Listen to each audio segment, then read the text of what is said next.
So hello everyone, welcome to the SAM, that is Study Art Motivation and Education. So in today's video we are going to cover supernumerary tooth and इस पे थोड़े बहुत questions आते हैं. Specially in NEET MDS you will get questions like what is distomolar, what is paramolar, peridens, mesodens. So you have to know these things. And ये जो अभी आपको इतने सारे मैंने इतने सारे नहीं थे, सिर्फ चार वर्ड्स थे. अगर आपने ये नहीं सुने हैं तो we will discuss all these terminologies in this video. So coming to the supernumerary tooth, as you can see, supernumerary tooth यानी कि कोई एक्स्ट्रा टूथ इरप्ट हुआ है. ठीक है. So it is also called third dentition. Okay, अब ये क्यों होगा? बिकॉज डेवलपमेंट के टाइम पर कुछ एक थर्ड टूथ बर्ड है जो अराइज हुआ फ्रॉम डेंटल लेमाइना, और you can say permanent tooth bird जो था वो स्प्लिट हो गया अपने आप में. That is splitting of permanent tooth itself. Now ऐसा ये भी कहा जाता है कि किसी भी local independent condition hyper activity of dental lamina की वजह से भी सुपरन्यूमररी टूथ अराइज होता है. नाउ सुपरन्यूमररी टूथ के केसेस 0.8% प्राइमरी डेंटिशन में देखे गए हैं एंड 2.1% परमानेंट डेंटिशन में सुपरन्यूमररी टूथ के केसेस देखे जाते हैं. नाउ जो टूथ्स के बारे में हमें पढ़ना है, सो कॉमन सुपरन्यूमररी टूथ कौन कौन से होते हैं हम उसके बारे में पढ़ेंगे. तो फर्स्ट इज मीजोडेंस. मीजोडेंस इसका लोकेशन कहाँ आता है? सी, मीजो यानी कि इन मिडिल, ठीक है, डेंस यानी कि ऑब्वियसली टूथ. तो मिड लाइन आपका ये मिड लाइन जो है, और ये मेनली कहाँ? मैक्सिला पर होता है. ठीक है. So mid line in the incisor edge of maxilla between central incisor. जो सेंट्रल इंसाइजर्स हैं उनके मिड लाइन पर बिल्कुल बीचों बीच में ये टूथ आता है. इसको हम मीजोडेंस बोलते हैं. सिंगल भी हो सकता है, पेयर्ड भी हो सकता है. It can be erupted, impacted और इनवर्टेड ऑल्सो. क्राउन जो है उसका शेप होता है cone shaped and its root is very short. Okay. Now coming to distomolar. Distomolar में क्या होता है?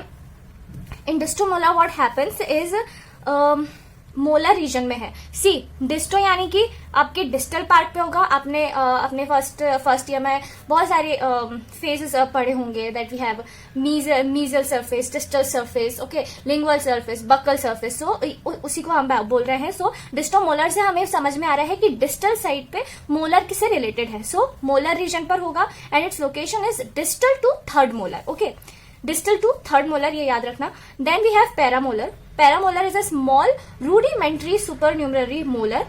अब ये भी मोलर रीजन में ही होगा एज द नेम सजेस्ट. तो इसका लोकेशन क्या हो जाएगा? इट इज बकली और लिंगुअली टू मैक्सिलरी मोलर्स, और it can also be inter pro maxillary between first, second और थर्ड मोलर्स. तो ये बकली और लिंगुअली टू मैक्सिलरी मोलर्स होगा. Now peridens. Peridens it is also it erupt ectopically. What is ectopically? Ectopically यानी कि ये कहीं पर भी डेवलप हो सकता है. माउथ के आपके किसी भी पार्ट में डेवलप हो सकता है.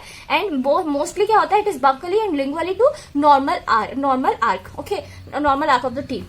सो एक्टोपिकली हम क्यों बोल रहे हैं? क्योंकि ये कहीं पर भी इरप्ट हो सकता है. There is no such one place, जैसे कि पैरामोलर, डिस्टोमोलर और मीजोडेंस में था. लेकिन पेरिडेंस हम उन टूथ को बोलते हैं जो कहीं पर भी एक्टोपिकली इरप्ट होते हैं. Now coming to its clinical features. Now clinical features में हम क्या देखते हैं? क्लिनिकल फीचर्स में 2:1 का इसमें मेल फीमेल रेशियो देखा गया है, यानी कि मेल्स में ज्यादा होता है एज कम्पेयर टू फीमेल्स में. देन 1% पॉपुलेशन जो है, सिर्फ 1% पॉपुलेशन में दोनों डेंटिशन में सुपरन्यूमररी टूथ देखा जाता है. यानी कि प्राइमरी में तो था लेकिन परमानेंट में भी आ गया. तो बोथ डेंटिशन में देखा जा सकता है, लेकिन वो सिर्फ 1% पॉपुलेशन में होता है, यानी कि बहुत ही rare case. Now it is associated with cleft palate, cleidocranial dysplasia. Okay, so उसमें क्लेडोक्रेनियल डिस्प्लेजिया में क्या होता है? 22% मैक्सिलरी इंसाइजर्स में होता है और 5% मोलर्स में होते हैं. ये डेटा याद रखना, बिकॉज इस डेटा से आपको एमडीएस के एग्जाम में क्वेश्चंस आते हैं. So it's like MDS is like बहुत छोटे छोटे डेटा है, उससे आपसे वो क्वेश्चंस पूछ लेंगे. So this is a thing. So you have to remember that cleidocranial dysplasia में 22% मैक्सिलरी इंसाइजर्स में आता है. तो ये याद रखो कि इंसाइजर्स में सबसे ज्यादा केसेस आपको इंसाइजर्स में देखने को मिलेंगे. इसलिए हम मीजोडेंस को सबसे पहले प्रेफरेंस में बोलते हैं, क्योंकि वो सेंट्रल इंसाइजर्स पर देखा जाता है. नाउ देन आते हैं हम मोलर्स पे. तो ये हमेशा याद रखना कि जो आपका ज्यादातर केसेस में सुपरन्यूमररी टूथ जो है वो ज्यादातर केसेस में में या तो इंसाइजर्स पे पाए जाएंगे या तो फिर मोलर्स पे पाए जाएंगे. Okay, now then we have orofacial digital syndrome and also a Gardner syndrome. So अगर आपको गार्डनर सिंड्रोम और बहुत there are a lot of syndromes which is associated with several developmental anomalies. So अगर आपको उसका वीडियो चाहिए तो you can write down in a comment section, then I make a series of syndromes also. Now coming to the classification. Classification में क्या होता है? It is of 4 types. Okay, first is conical, second is tuberculate, third is supplemental and fourth is odontome. ठीक है, हम अभी conical के बारे में बात करेंगे. तो कॉनिकल आपको इसी से समझ में आ रहा होगा, कोन शेप्ड होगा. सो ये एक स्मॉल पैग शेप्ड होता है. Peg and cone are like similar. Okay, so peg shaped होता है. अब मेरा ये क्वेश्चन है कि हमने पैग शेप्ड टूथ इससे पहले भी कहीं देखा है, तो हमने ये कहाँ देखा था? सोचो.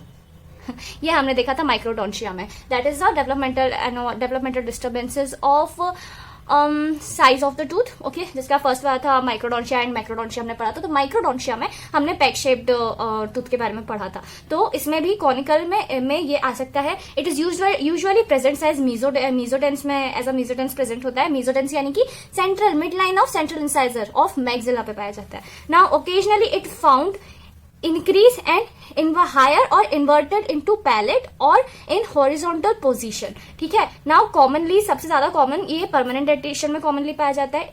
It develops with the root formation. This is important that it develops with the root formation and it rarely delay eruption. Okay, now tuberculate. Tuberculate में क्या होता है? इसमें more than one cusp होता है. Okay, so more than 1 cusp are present. That means it's a tuberculate condition. It is barrel shaped और invaginated. Root formation delay हो सकता है इसमें. कॉनिकल में क्या हो रहा था? जब रूट फॉर्मेशन हो रहा था तब कॉनिकल में ये डेवलप हो रहा था. लेकिन ट्यूबरकुलेट में क्या होता है? रूट फॉर्मेशन ही डिलेड हो जाता है. लोकेशन इसका क्या होगा?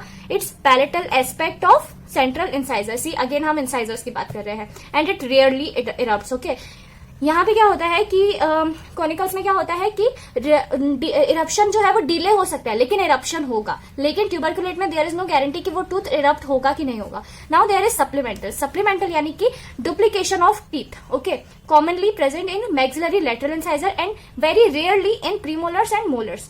Now majority are in primary dentition. Okay, so ये याद रखना, कॉनिकल में मेजोरिटी में परमानेंट डेंटिशन में देखा जा रहा था, सप्लीमेंटल में प्राइमरी डेंटिशन में देखा जाता है. ठीक है, so coming to odontome. What is odontome? Odontome को यूनिवर्सली एक्सेप्ट नहीं किया गया है बिकॉज इसको हम मेनली ओडोंटोम को आप है ना सिस्ट वाले चैप्टर में पढ़ोगे तो उसमें वो आपको ज्यादा अच्छे से समझ में आएगा, क्योंकि इसे हम ट्यूमर बोला जाता है इसे कि ये ट्यूमर है. ठीक है, it also refer to as a tumour but widely accepted that it is a hamartomatous malformation rather than a neoplasm. Okay, now it is of 2 types. First is complex composite odontome and second is compound composite odontome. ठीक है, composite यानी कि क्या होता है? Composite यानी कि होता है मोर than 1 type of tissue is present. If more than 1 type of tissue is present और अफेक्टेड सो हम उसको बोलते हैं कंपोजिट. ओके, सो यहाँ पर we have ओडोंटोम as a 2 types. First is complex composite and second is compound composite. What happen in complex composite that it's totally disorganized. यानी कि कोई ऑर्गेनाइजेशन है नहीं, आप उसको मतलब कुछ पहचान नहीं पाओगे ढंग से, उसको पता नहीं कर पाओगे कि एक्चुअल में हो क्या रहा है, कौन सा पैटर्न है इसमें. एंड अगर हम कंपाउंड की बात करें तो सिर्फ ये एनाटॉमिकली सुपरफिशियल एनाटॉमिकली सिमिलर होता है to other tooth. So this is it. This is all about the supernumerary tooth and I hope आपको ये वीडियो अच्छा लगा हो and you have got that clarification about this topic. And if you like this video so like don't forget to like, share, subscribe and वो जो भी होता है. And yeah, one more thing that is one more update that from now I will be uploading 2 videos in a day and every day. Okay, so I mean I want to cover all the things very fastly so that you guys can learn a lot of things also. So okay then, that was an update and please let me know what you think about these videos and what you like, what type of changes you guys want so that I can improve more. Okay, okay, that's it. Thank you so much for watching.